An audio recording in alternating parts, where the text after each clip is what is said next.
ഒന്ന് നിക്ക, ലാസ്റ്റ് സപ്പറല്ലേ, ഒന്നും കൂടി കണ്ടോട്ടെ, ഇനി മുട്ടിക്കോളൂ. അനിയന്റെ പെർഫോമൻസ് ഒക്കെ എങ്ങനെയായിരുന്നു പടത്തിൽ? നാശത്തിലേക്കാ നിങ്ങൾ പോകുന്നത്.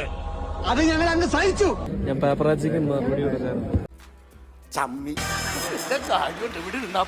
ഞാൻ പേപ്പറാച്ചിക്ക് മറുപടി കൊടുക്കാറ്. സാരില്ലടാ, നീ എവിടെ പരിപാടി അവതരിപ്പിച്ചാലും ഇത് തന്നെയാണല്ലോ നിന്റെ വിധി.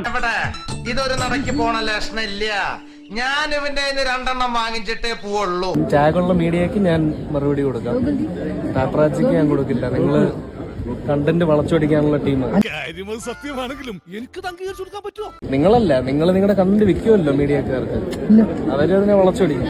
പാച്ചേട്ടാ, അവമാനിക്കരുത്. ഞാൻ നല്ലൊരു കുടുംബത്തിൽ പറഞ്ഞവനാണ്. നീ നല്ല കുടുംബത്തിൽ പറഞ്ഞു, ഞാൻ പിന്നെ മറ്റേ കുടുംബത്തിൽ പറഞ്ഞാണല്ലോ. നിങ്ങളല്ല, നിങ്ങൾ നിങ്ങളുടെ കണ്ടന്റ് വിൽക്കുമല്ലോ മീഡിയക്കാർക്ക്, അവരതിനെ വളച്ചൊടിക്കും. 10 ഹെഡ്ലൈൻ ഇട്ട് വിടും. എനിക്കറിയാം നിങ്ങൾ ഏത് ചേട്ടൻ ചൂടാവണെന്നല്ല, എനിക്കറിയാം. ടോണല്ലേ ഇത്? ഞാൻ ശരിക്കും ചൂടായതാ. ആവേശം കൊണ്ട് ഓരോന്ന് വിളിച്ചു പറഞ്ഞ് തടിയേടാക്കണ്ട, പണിയെടുക്കാതെ ജീവിക്കാൻ നോക്ക്. അപ്പൊ എന്താണെന്ന് വെച്ചാ ഇവിടെ ഭയങ്കര പൊന്നിച്ചിട്ട് ശല്യം. ഞാൻ പോട്ടെ. ഞാൻ എന്റെ പേര് പറഞ്ഞപ്പോ തന്നെ അറിയാം ധാരാളം കേട്ടിട്ടുണ്ട് എന്ന് അദ്ദേഹം പറഞ്ഞപ്പോ ശരിക്കും എനിക്ക് രോമാഞ്ചം ഉണ്ടായി. കണ്ടില്ലേ?